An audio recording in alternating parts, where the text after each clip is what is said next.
The most popular that you probably know of are Pinterest and Instagram.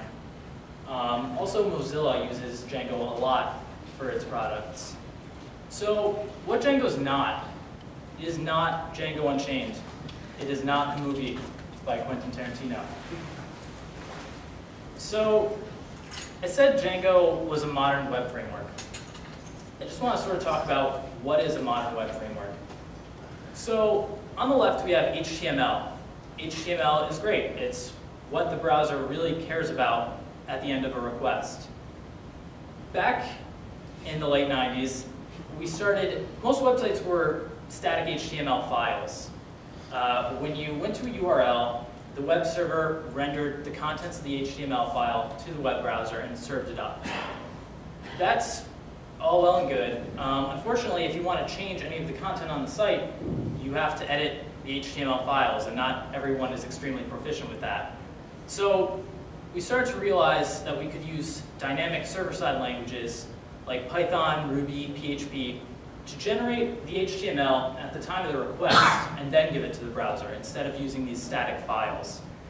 And so that's sort of where modern web frameworks got their motivation.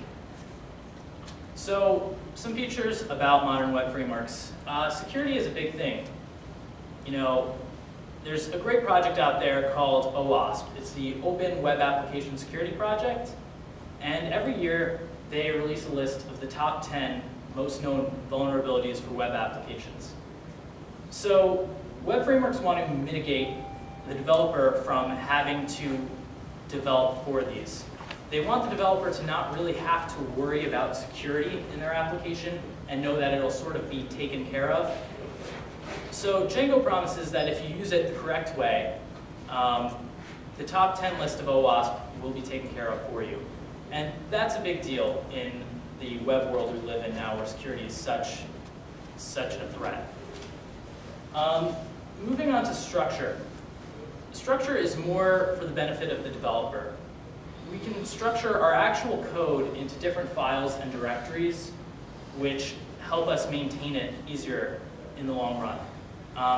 A lot of people who develop applications know the majority of developing applications is maintaining the code base and not really the initial development. So structure is a pretty important part. In parentheses, I have MVC, which stands for Model View Controller. It's a design pattern used by frameworks a lot, and Django uses an extremely similar design pattern called MVT that I'm going to talk about in a moment. So, eliminating boilerplate. This is a pretty big deal for frameworks.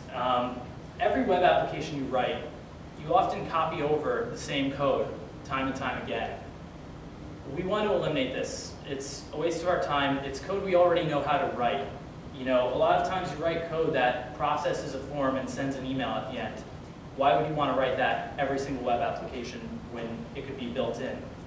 And the framework does this. It has a lot of the boilerplate already in its core, and it assists with a lot of libraries and helpers. So these range from really small things like helpers to validate the input of a form and display an error message, to a full-fledged authentication library such as Django has, where signing a user in, registering a user, resetting their password is just part of the framework, and you can use it as is. So the Django way, this is about Django's specific design philosophy. A lot of these points apply to general software development, but there are ones that Django really harps on. The first is loose coupling. Django allows you to separate your code into what they call apps. And the general concept is if app A doesn't have to know about app B, it shouldn't. Because if they know about each other and they don't have to, they're dependencies of each other, and that makes them much harder to reuse in future web applications. Dry, or don't repeat yourself. So if you've ever found yourself developing and you're copying and pasting code, you're more than likely doing something wrong. Django tries to encourage not repeating yourself, keeping code in one place that should be in one place. Ultimately, this results in less code, and less code is a much more maintainable code base. RAD is an idea. It's called Rapid Application Development. The whole idea behind eliminating boilerplate and giving us all these libraries and helpers is so we don't have to spend time on the tedious tasks in web applications. And so we can actually just focus on what our application is, whether it be the next Facebook or whatever. And that's sort of one of Django's primary goals. Logic is separated from presentation. This relates back to structure that I was just talking about. The idea is your presentation layer is your HTML mixed with some templating language, and it doesn't need to know about the business logic of your application. It actually shouldn't know at all about it. The idea is you use your business logic and then you give the presentation layer whatever you're talking about. So if you're displaying a bunch of posts, in date from newest to oldest, the presentation layer doesn't need to know how they're sorted. It just needs to know that they're displaying posts. And the final one is documentation. This seems sort of obvious, but Django goes above and beyond in this regard. I believe it's second or third most documented open source project out there. If you write code for Django to contribute, if it's not documented, it won't go into the core of Django. It's that big of a deal for them. So that means commenting your code, and it also means documenting the actual functionality for their website. Every version of Django has its own set of documentation. So that's essentially Django's philosophy. So I'm going to sort of pretend that we're building a to-do list in Django. And I'm going to go over the MVT design pattern and how we'll render a list of tasks in a to-do list. So we start all the way at the bottom on Firefox, and we're just going to a URL of the Django application, and we're going to /tasks. And the first thing that happens is when you hit enter in your browser and that little spinner comes up, everything we're talking about happens in between that spinner spinning and page load completing. So Django's router gets a hold of /tasks and decides, based on configuration settings, where to direct Python in terms of what function or what view it should go to. And a view is just a function in Python, and the request begins and ends with the view.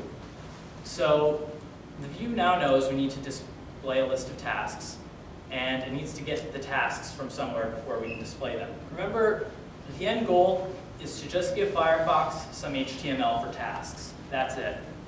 So we're going to talk to the model, and the model is just a class in Python, and the model talks to the database and says, give me a list of all tasks.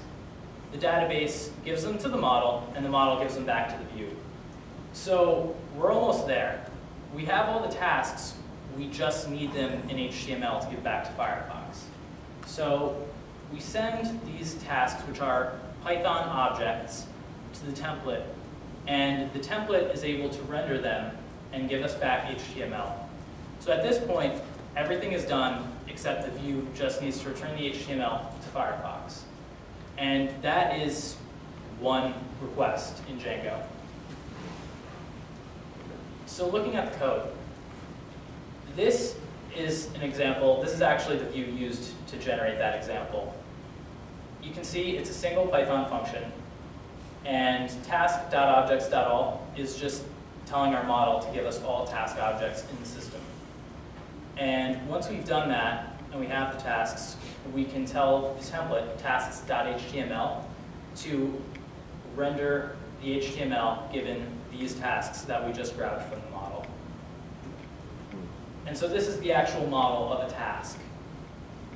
So you see it has two properties, the name of the task and whether or not it's completed.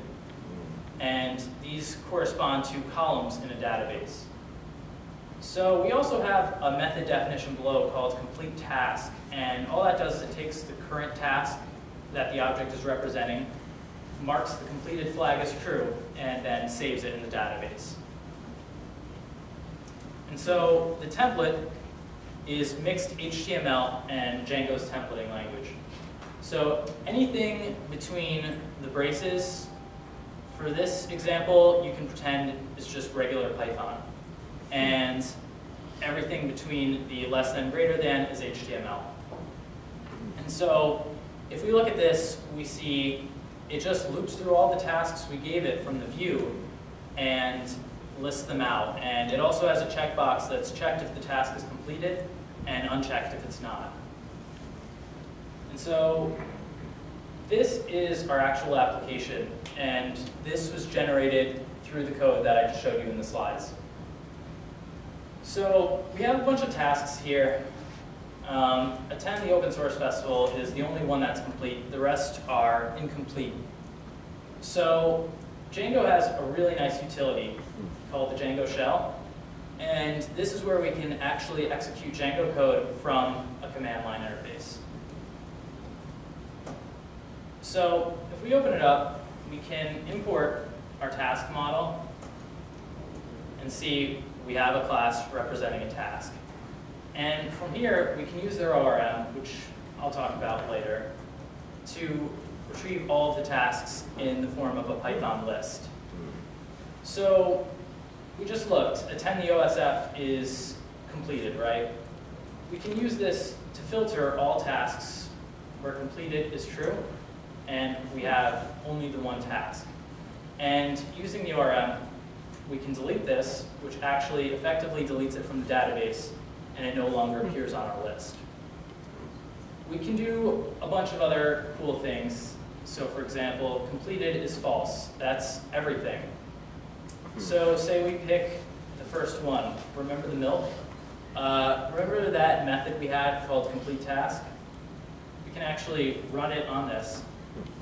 And remember, it sets the completed flag to true, and then it saves the record. So now we have a checkbox on remember the milk. So that's just a simple example of the Django shell. But there's something I left out about Django that's a pretty big deal, and that's their administration panel.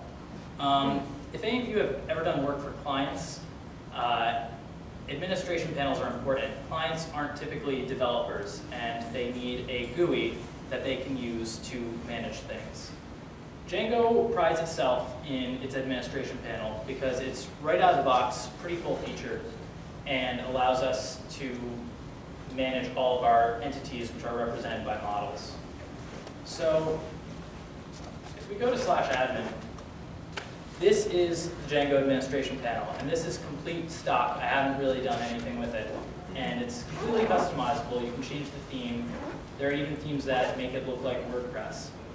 So here we have the auth app, which has information about our groups and users. These come built in with Django, but what I'm more concerned about is tasks, what we just did. So this is pretty nice. We have an administration panel right out of the box of Django. It lists all of our tasks and whether or not they're completed. And I can go into any one of them, mark it as complete, save, and the checkbox appears here. We can add new tasks, we can delete old tasks, we can do whatever we want here. So this is pretty impressive. So before I go to questions, I want to talk about how little I'm able to talk about in a 30-minute presentation about Django. This really is maybe 5% of Django. There's a lot more to it. A few points, ORM, that means object relational mapping.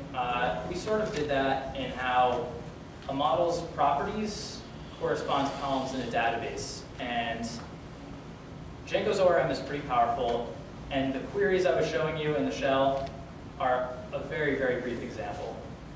Generic views, I'm not going to go into too much detail about these. I made that little to-do list in maybe 20 lines of code.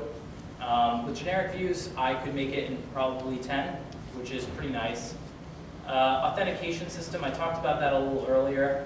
Django has a bunch of built-in views that you can use already for authentication. You know, sign in, sign out, register a user, so on and so forth. Form generation. Forms are really easy with Django. You can actually create what are called model forms, which are just forms based directly off of a model, which would be our task. And it takes care of validation and rendering on its own. Automated testing. You can automate the unit testing process in Django, and it integrates really nicely with their command line interface. And then over here we have Python. The Python community is awesome. It's extremely vibrant, it's extremely active. SciPy, NumPy, Matplotlib, these are just 3 very popular Python libraries for mathematical tools, graphing, statistics, and there are integrations with Django for a lot of the popular Python libraries. So we really have just scratched the surface on this. And I'm going to open it up for questions. On the bottom is my contact information. Also, all the code for this I did put on GitHub, so if anyone wants to actually install Django and give this a go on their own, they can do that. So, questions? Yes. Rough analogy. Would this be something akin to having an IDE which has access to Python in your system in addition to Django in your system? What was that? If I were to develop a website, and I use Django and I know Python, I want to use features of both.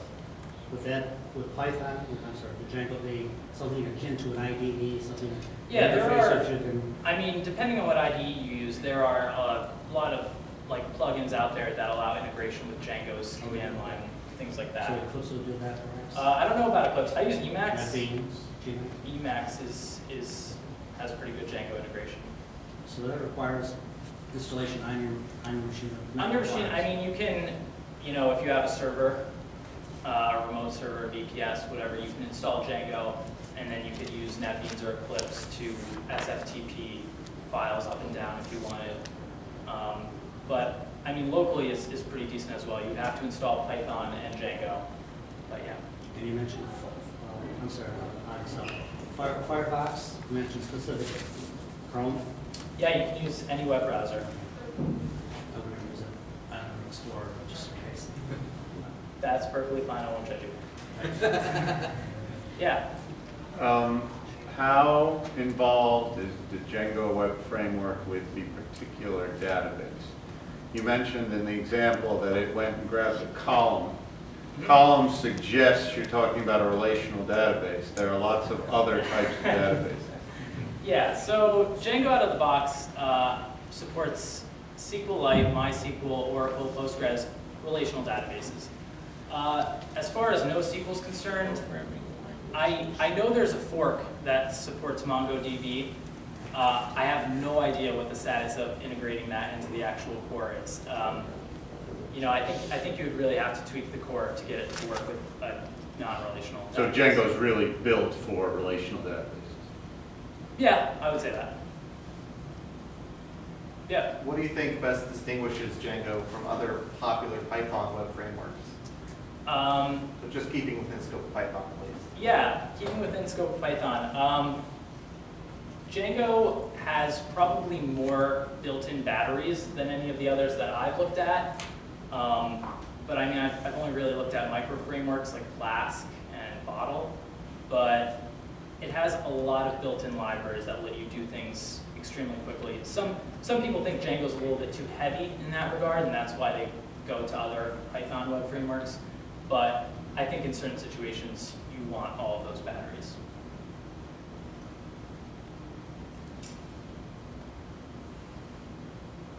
Any other questions? Yeah. Since going back to what he was talking about earlier in terms of Django being very connected to a relational database, since you built that one model, could you pull it up and just let us see?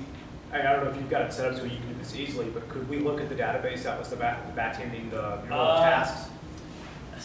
Actually not. I don't know if you've got a client set up for that right now. I don't have a client only because I use SQLite because it's quick. If it were MySQL or Postgres, I could pull it up. But even the table schema, you can completely customize on the model level. You can subclass the model, give it a meta class rather, and you can specify what the column names are, what the table name is. So, okay, great. So you can change things in the system.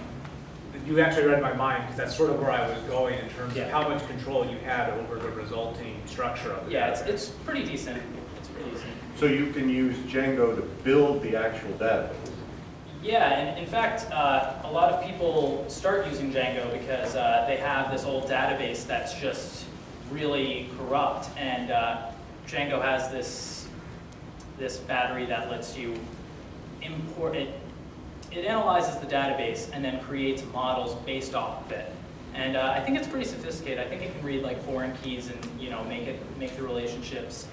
And then people can have an administration panel for their old database. So, yeah.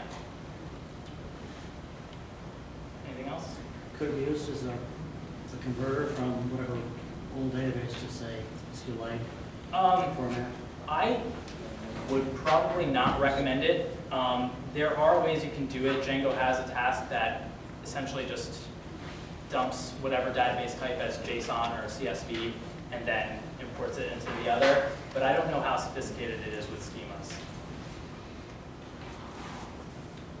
there any other questions? All right, I think we're all set.